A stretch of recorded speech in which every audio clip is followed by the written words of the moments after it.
last leg ng bull market, you start selling.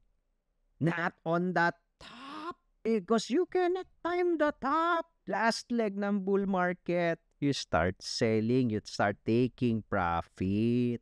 I'm not saying na pagka pumasok ka na doon sa last leg ng bull market, all out ka na. No! You start selling, you DCA out. Because kapag nagbabagsakan yung presyo, ano ka lalabas? Nobody wants to buy. But when the price is going up, it's easier to sell because there's a lot of buyers. Remember, you bought here 20K, 30K, 40K. Remember, how many times I told you when Bitcoin was trading at 40K, it doesn't matter if you bought at 45, it doesn't matter if you bought at 35, it doesn't matter if you bought at 55. Nandito yung price.